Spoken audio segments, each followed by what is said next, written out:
3 weeks ago, on November 2nd, 1988, Eileen Maluccio found a strange letter in the morning mail. Among the normal bills and flyers was a simple sheet of computer paper stapled together and rubber stamped confidential. It was an extortion letter demanding she send money to 5 local addresses.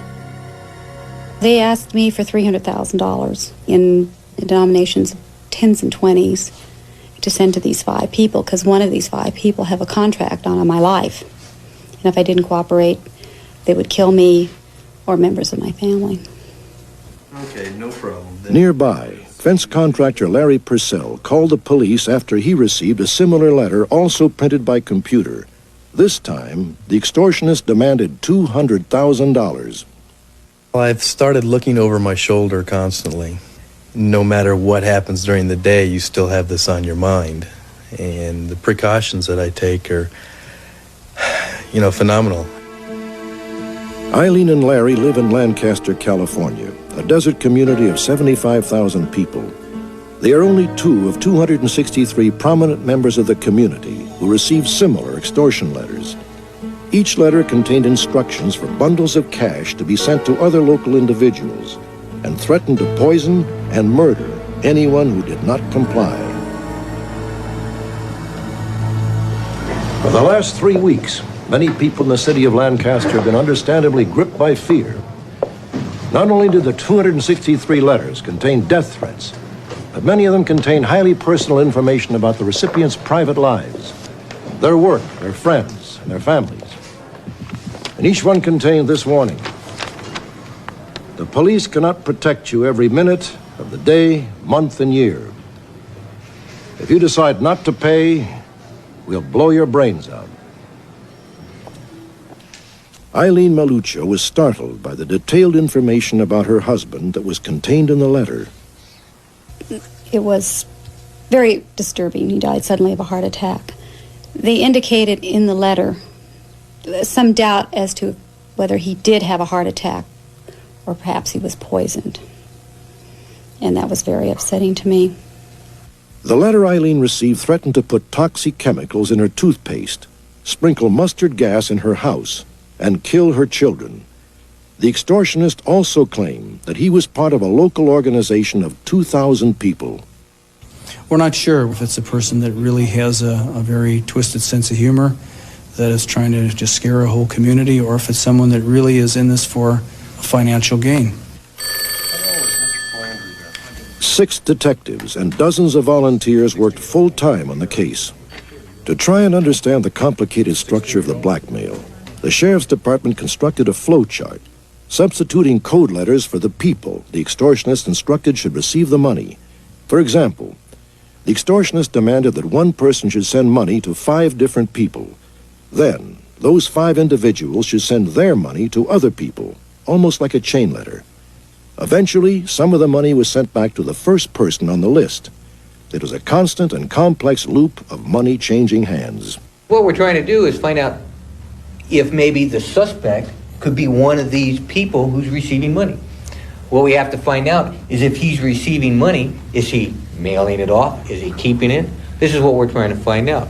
Someone put a great deal of time and research into this, and it's not just someone picking your name out of the phone book. It's somebody that really has driven by your house or really does know your wife or where your child goes to school.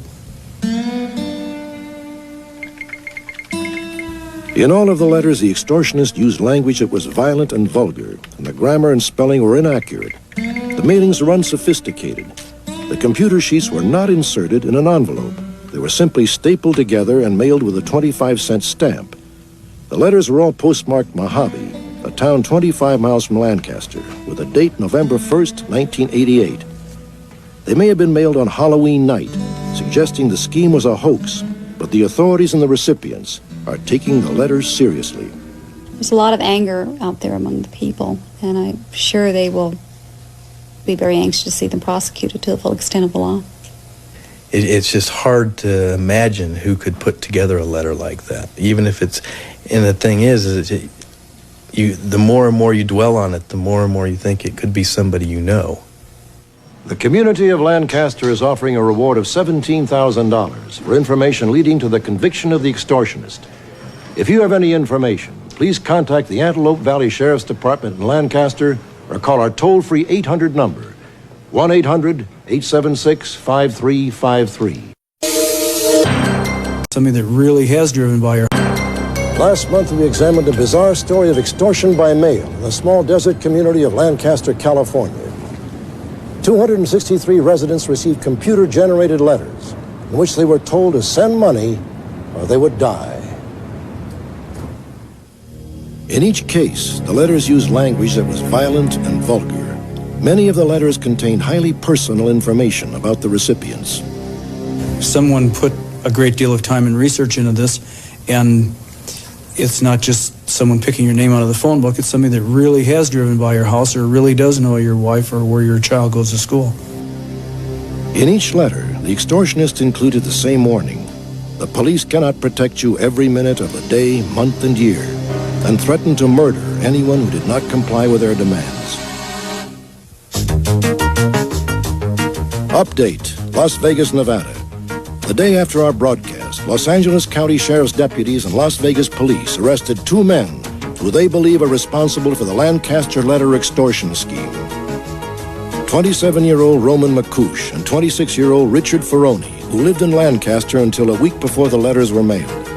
The Los Angeles County Sheriff's Department received calls from Lancaster residents saying they suspected McCouche and Ferroni, who had access to a computer as well as records containing the personal details mentioned in some of the letters.